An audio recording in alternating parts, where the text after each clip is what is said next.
Hey everybody, so I wanted to give you a glimpse into where I practice yoga and maybe give you some tips or inspiration on setting up your own yoga space in your home. Obviously you don't need everything and you can always switch it up, but this is what I set up for my yoga practice, and I always start with a cup of tea and some comfy clothes. So grab that and let's go ahead and check out what I have in my space. So setting up a space in your home can really influence your yoga practice. If it's a space that you like to go, then you'll definitely spend more time there. And if you bring items in that are really calming or make you feel happy, then it will kind of bring those emotions across in your yoga practice too.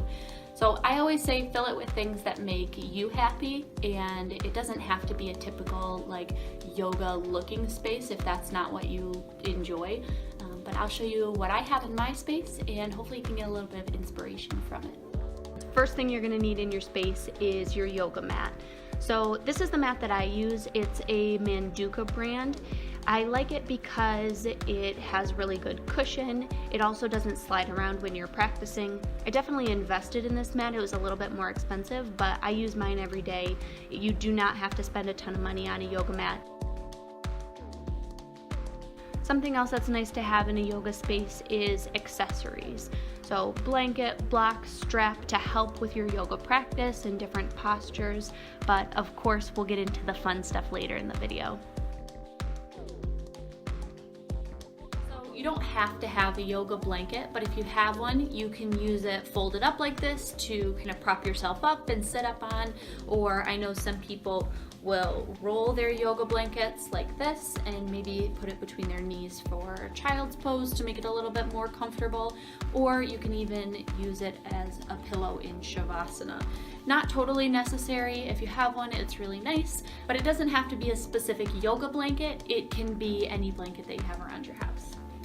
Next thing that you might need is a yoga block. Again, if you don't have one, that's totally fine. I know people have even used like a thick book, but it's really nice to have for a variety of different poses. If your hands can't reach the ground when you're in triangle pose, or if you want to put it between your feet when you're doing a little butterfly to help challenge yourself a little bit, yoga blocks are really nice to have just as an extra support.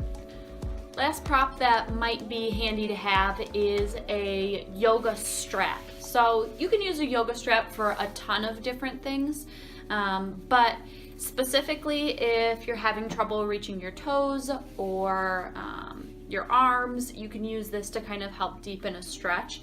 There's a lot of different ways to use a yoga strap, but they're handy to have, especially if you're trying out a new pose and you need a little bit of assistance. So those are the basic things that you have to have, but let's look and see some of the fun stuff that I keep in my space. My favorite thing in my space is all of the different types of aromatherapy that I have. So candles, incense, essential oil diffusers. I even have a little frankincense burner as well. I like to keep my books in my yoga space just so they're all together and I can use them for reference whenever I'm practicing, but that's where I like to keep mine. I have posters, different wall hangings. I always have my salt lamp going and some dried eucalyptus, but put whatever you like in your space. This is kind of the vibe I go for. Well, thanks for checking out my yoga space. Like I said, of course, it does not have to be anything like mine. You can make it whatever makes you feel most comfortable and happy and makes you just want to be in that space and practice yoga just a little bit more. So I hope that you all have a great day. Make sure you make the space a place that you feel happy and that you love. If you don't like it, subscribe. I'll look up to your house. I will find you. Thanks so much for watching, and I'll see you next week. Bye!